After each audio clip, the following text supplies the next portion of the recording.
Well, the Umkhonto WeSizwe Military Veterans Association has come out strongly in condemning the recent attacks on the public protector, advocate Busisiwe Mkhwebane. Now, the MKMVA says everything must be done to protect the Chapter 9 institution. What does this mean? What does this all mean? Let's get a perspective now. Political analyst Ongama Mtimka joins us now live from Skype,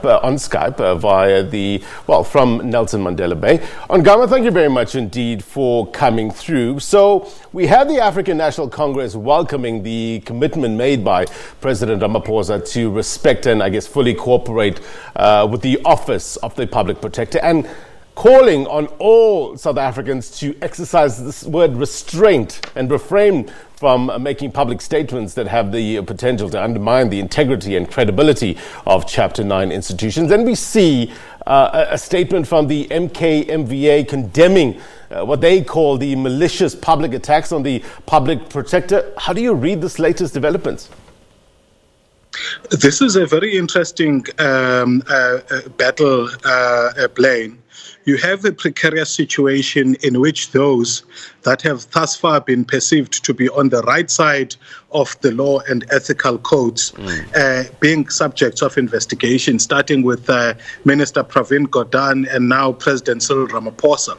I think it's important that the way that the president is approaching this is in line with what is expected from any reasonable South African in terms of protecting the integrity of Chapter 9 institutions, even if he's perceiving that there is a political motive behind the extent of the investigation. It's important that he remains within the prescripts of the law and what's permissible in fighting a battle of this nature. Otherwise, he may compromise the extent to which, as South Africans, we need to commit to the rule of law as well as Chapter 9 institutions. And then when you hear the MKMVA saying that the allegations against the public protector are being politically motivated and acting in favor of, or actually trying to advance the interests of some factions within the ANC, are contrived, they are taking a very strong stance, one would say, on this issue. How do you think this will play out within the ANC? Well, it's important and it should be celebrated that the MKMVA have found their own voice in terms of protecting the rule of law in South Africa. Because remember, during the time when Thuli Madonsela was the public protector, they felt that that institution was playing a political role and were opposed to it. So it's good now that they have found their voice, but also the institutions of the rule of law and Chapter 9 institutions, given the political nature that we find ourselves in, are going to be embroiled in political issues. The question is whether they stay and play by the rule book, and whenever they do things which are beyond the ordinary, they will push themselves too close to the political borderline. You know, the story is developing day by day. Reportedly, Advocate Mkhwebane has given SACP First Deputy General Secretary Salim Mapaila until Friday, we understand, to retract statements he made about her or face legal action. Mkhwebane is vowed to, I guess, fight to restore the integrity of her office. Smart move going the legal route, do you think, Ongama? Sorry, I missed you for a little there, Blaine. Are you asking whether the process against, the warning that the public protector has given, ultimatum rather, what the implications will be? Yes, correct. Yeah, so I think it's important for her to do that. Those officers should not be attacked on the basis only of what we perceive. So if he's got a way to respond, and I think he can, to say that, for example, the public protector stretched what was the defined scope of her investigation in the President Cyril Ramaphosa issue, whereas in the Ace Magashule issue, she chose the narrow line, and by that choice, he can make the argument. He can defend his argument that it seems to be a political role that it's playing, and I don't think that the public protector is above the interpretations people can make given the substantive analysis of her conduct and in specific cases. Ongama, I think you just misheard me a bit there. With regards to Solly Mapaile's alleged utterances with regards to the advocate Busisiwe Mkhwebane, and she giving him, this deadline of Friday. What do you this going down this legal route, is that a good, smart idea? That's what I was saying, Blaine. It's a good idea for her to challenge the people who allege that she's playing a political role, and it's good that she's challenging them within the prescripts of the law.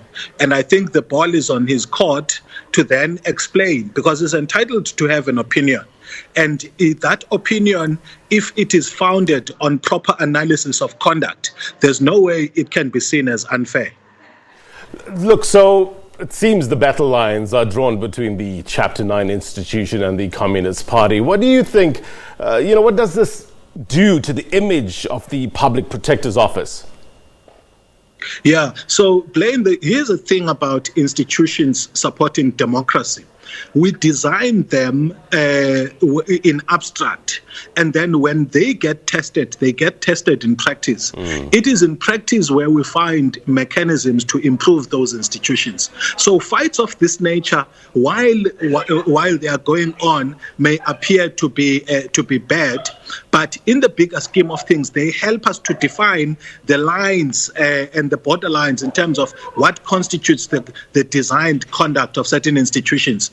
And until the time where Parliament, for example, had opposed and acted in the manner that it did, we would not have a constitutional court finding that says that defines exactly how should the findings of the public protector be defended. So even in this case, in the battles that are taking place, we are going to see what the parameters are in terms of expressing opinion about the public protector. The Public Protector Act does say the public protector shall not be insulted, but that is done in abstract. In reality, though, when the public protector acts in a way that attracts criticism, then it's going to be up to the courts as to whether what the public protector has had thus far is fair criticism based objectively on her conduct, or it constitutes what the law forbids, which is insulting the office of the public protector. Well, let's discuss that further. There has been a string of review applications against Mkhwebane's reports,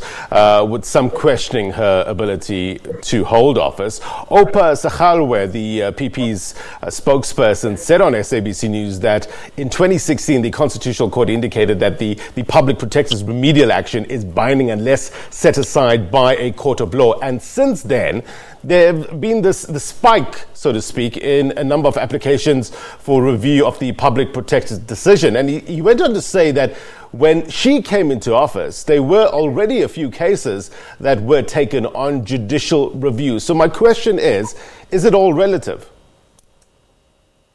Well, here's the thing. So precisely because the Constitutional Court helped define the parameters to oppose a finding of the public protector, rather than the political power that, especially President Zuma and the ANC used in Parliament, it shows that the institution and how the institutions between Parliament and the public protector relate have been strengthened, even in this instance.